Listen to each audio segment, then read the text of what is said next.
YouTube channel बनाया तो subscribe करें।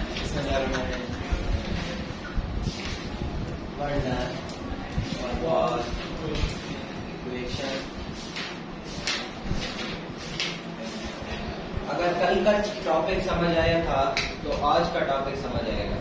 कल नहीं समझ आया तो आज भी नहीं आएगा। कल की बातें याद है? रियल गैसेस, आइडियल गैसेस, ठीक है।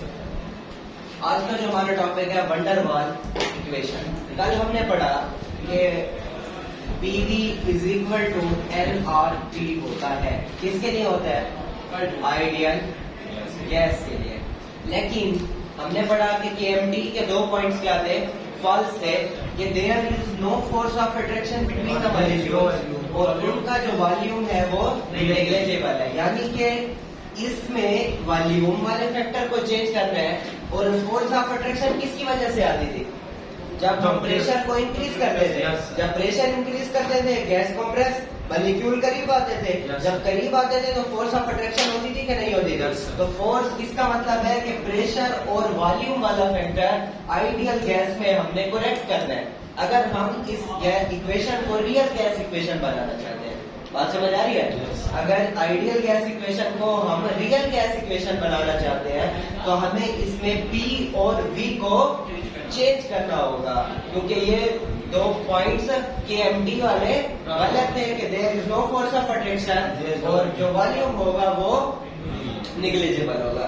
तो वंडर वाल ने ये दो फैक्टर्स को करेक्ट किया, वॉल्यूम करेक्शन और प्रेशर करेक्शन। पहला पॉइंट जो हम पढ़ेंगे वो है वॉल्यूम करेक्शन। KMT क्या कहती थी? Gases are made up of small atom, छोटे छोटे एटम से बनी हुई है गैस, ठीक है। छोटे छोटे एटम से बनी हुई है, बिल्कुल पॉइंट, जिनका जो मास होता है वो पॉइंट मास होता है। क्या होता है? पॉइंट है, छोटा सा पॉइंट। अगर मैं इसको सारी के सारे मॉलिक्यूल्स को एक छोटे से एरिया में बंद कर लूं तो ये एक छोटे से एरिया में आ जाएंगे। समझ आई बात की? तो इसका मतलब है ये वॉल्यूम निग्लिजिबल है ना इसके मुकाबले में, ये इतना ज्यादा वॉल्यूम वो ना होने के बराबर। तो हम कहते हैं कि ये जो वॉल्यूम है ये क्या चीज है? नेग्लिजिबल है। वॉल्यूम क्या चीज है? नेग्लिजिबल है। तो रियल गैस के केस में जो वॉल्यूम ऑफ गैस होता था वो वॉल्यूम ऑफ कंटेनर के बराबर होता था। किसके बराबर होता था? Volume of container. अब देखो ये सारा कंटेनर का वॉल्यूम, इसको हमने निग्लेक्ट कर दिया तो ये भी कंटेनर में आ गया कि नहीं आ गया? तो एक्चुअल वॉल्यूम जो है वो किसके बराबर होगा? Volume of container. और ये पॉइंट भी था, actual volume is negligible as compare to the volume of container. ठीक हो गई बात? ये था किस केस में? आइडियल गैस में हम ये पुट करते थे V की जगह V कंटेनर। लेकिन रियल गैस में क्या होता है? रिजिड मॉलिक्यूल, बड़े बड़े मॉलिक्यूल होते हैं, पॉइंट मास नहीं होता, उनका साइज क्या होता है? बहुत ज्यादा इंक्रीज साइज होता है, इंक्रीज साइज होता है। अगर मैं इनको एक साइड पे बंद करूं तो ये अच्छा खासा क्या लेते हैं? एरिया लेते हैं। तो इसका मतलब है कि वॉल्यूम निग्लिजिबल नहीं है, वॉल्यूम निग्लिजिबल नहीं है। तो इसके केस में जो हमारे पास टोटल वॉल्यूम होगा वो होगा कंटेनर का वॉल्यूम माइनस मॉलिक्यूल का वॉल्यूम। ये वॉल्यूम कंटेनर का हो गया और ये किसका हो गया? मॉलिक्यूल से जो दिया हुआ है। इन दोनों को माइनस करेंगे तो हमारे पास टोटल वॉल्यूम आ जाएगा कि नहीं आ जाएगा? तो टोटल वॉल्यूम हमारे पास कंटेनर माइनस मॉलिक्यूल का वॉल्यूम। इसमें चूंकि हमारे पास मॉलिक्यूल का वॉल्यूम निग्लिजिबल कंसीडर करते हैं क्योंकि वो पॉइंट मास है, तो इसीलिए हम माइनस नहीं करते और हम कहते हैं कि टोटल कंटेनर के बराबर है, टोटल कंटेनर के बराबर है। इसको हमने निग्लेक्ट कर दिया, ये सारा समझो कंटेनर खाली है। ठीक हो गया बात?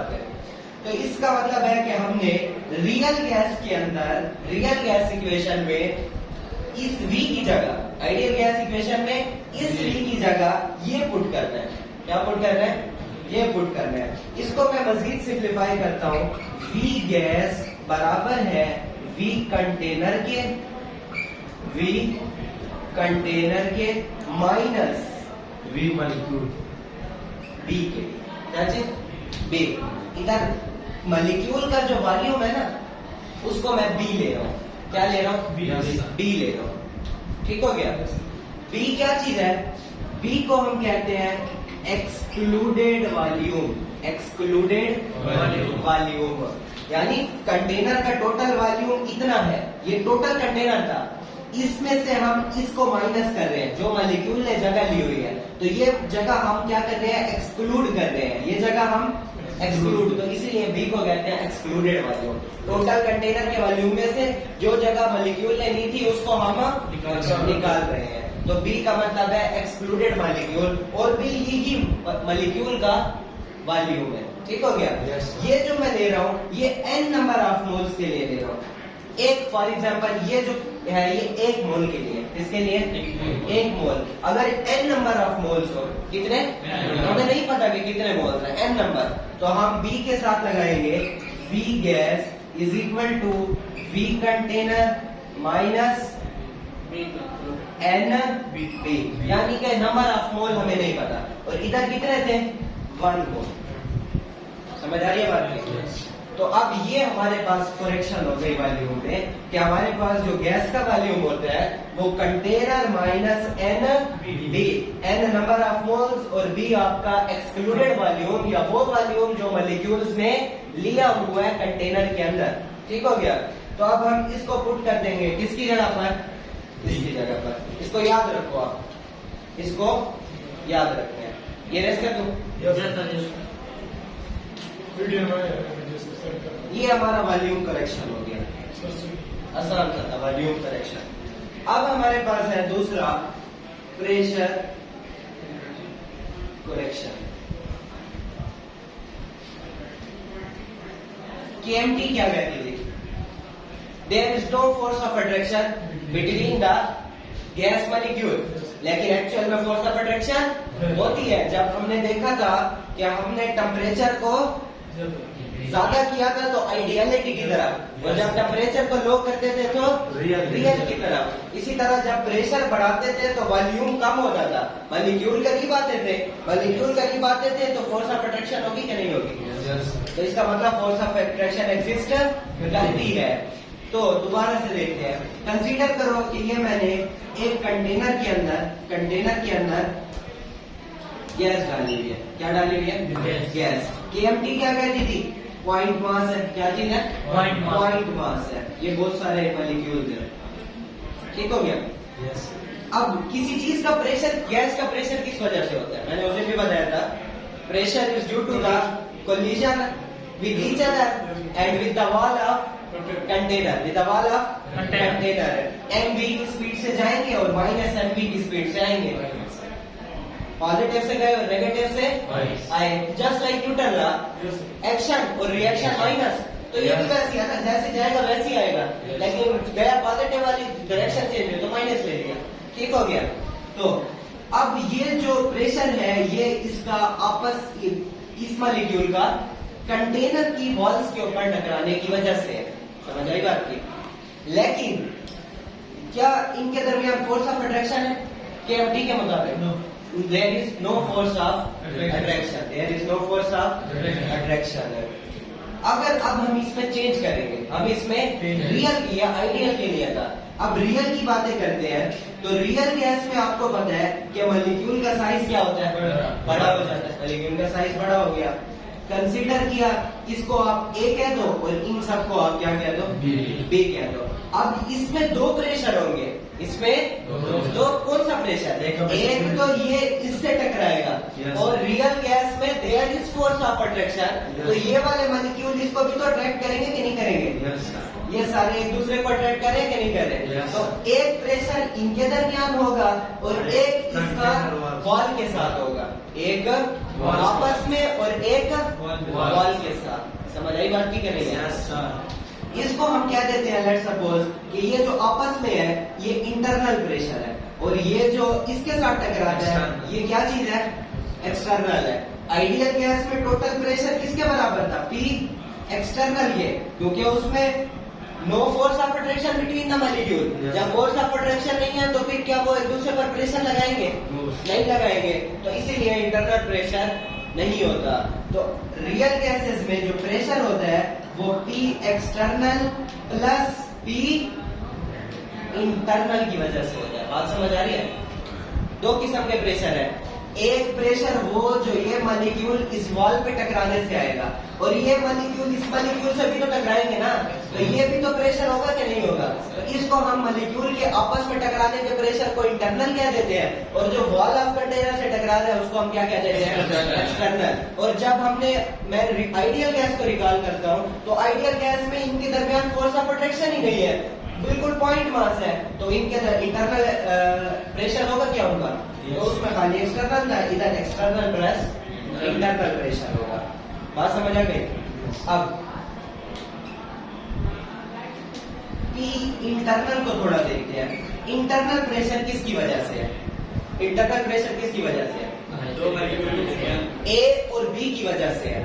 A और A molecule and B molecules की वजह से है ना, आपस में टकरा रहे हैं। खाली B तो नहीं टकरा रहे, B A से टकरा रहे हैं। A और B दोनों की वजह से इंटरनल प्रेशर, ठीक हो गया। तो अगर मैं कहूं कि हमारे पास लेट्स सपोज कि कंसंट्रेशन ऑफ A की क्या कंसंट्रेशन है, तो हम कहेंगे कि N/V, number of mole per unit volume हमारे पास A की मिकदार है। ये सारे के सारे A हो जाएंगे, सारे के सारे B वाले भी A हो जाएंगे। क्यों? क्योंकि जब ये B वाला इसको टक्कर मारेगा तो इसकी जगह आ जाएगा कि नहीं आ जाएगा, A इसकी जगह, तो B A भी बन रहा है और A भी B बन रहा है, A B, तो A की कंसंट्रेशन हमारे पास N/V, तो सिमिलरली कंसंट्रेशन ऑफ B भी क्या होगी, N/V होगी, क्योंकि B भी तो A बनेगा कि नहीं बनेगा, वो भी यहाँ पर आएगा और फिर वॉल से टकराएगा। तो हमारे पास ये दोनों चीजें आ गई। और इंटरनल प्रेशर क्या था, A और B के साथ डायरेक्टली प्रोपोर्शनल था। इंटरनल प्रेशर डायरेक्ट, जितने ज्यादा A होंगे और जितने ज्यादा B होंगे उतनी ज्यादा कोलिशन होगी आपस में, और उतना ज्यादा इंटरनल प्रेशर होगा। तो internal pressure is directly proportional to A molecules and B molecules. तो A की वैल्यू क्या है हमारे पास, NV, और इधर क्या है, NV। तो P इंटरनल हम निकालते हैं डायरेक्टली प्रोपोर्शनल टू, ये A की वैल्यू पुट कर दी और ये B की वैल्यू, तो ये P इंटरनल हमारे पास आ गया N का स्क्वायर बाय B का स्क्वायर। प्रोपोर्शनलिटी हटाते हैं, P internal is equal to A N का स्क्वायर बाय B का स्क्वायर। A हमारे पास कांस्टेंट,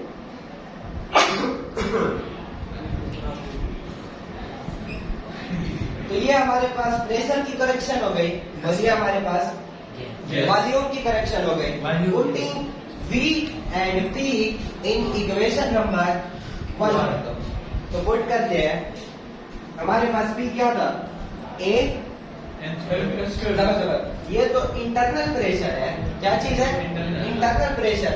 टोटल तो एक्सटर्नल प्लस इंटरनल है, यानी कि हमारे पास जो टोटल आ जाएगा उसको हम लिखेंगे P प्लस A N का स्क्वायर, और ये आपके पास मेजर B इक्वेशन कर दो और इसको A इक्वेशन कर दो, ठीक हो गया। ये तो हमने खाली इंटरनल की बातें की है ना, कि इंटरनल प्रेशर किसकी वजह से है, A और B की वजह से। जी PT2 है, PT किधर, ये हमने T प्लस है, प्लस नहीं सर, इससे टोटल प्रेशर है, टोटल प्रेशर। तो अब इन A और B को पुट करेंगे हम इक्वेशन नंबर 1 के अंदर, तो हमारे पास हो जाएगा P प्लस A N का स्क्वायर V का स्क्वायर दरमियान में मल्टीप्लाई, तो हम ऐसे ब्रैकेट डाल देते हैं, ब्रैकेट मल्टीप्लाई एक ही चीज होती है। V की वैल्यू हमारे पास क्या आई थी, V माइनस एन बी, आगे क्या चीज है, is equal to N R T, is equal to N R T. अगर हम एक मोल की बात करें तो n की वैल्यू हर जगह पर 1 हो जाएगी, P प्लस A, यहाँ पर n का 1 हो जाएगा, 1 का कुछ नहीं होता, तो ये हमारे पास हो जाएगा A बाय V का square V minus D R T, n is equal to 1। ये हमारे पास है वंडर और वन डर वाल ने रियल गैस के लिए इक्वेशन दी थी कि इसमें प्रेशर का फैक्टर ठीक होना है और वॉल्यूम का फैक्टर ठीक होना है, क्योंकि KMT की 2 पॉइंट समझ आई बात की कि नहीं है? अब इसको जल्दी जल्दी से लिख लो। नाजरीन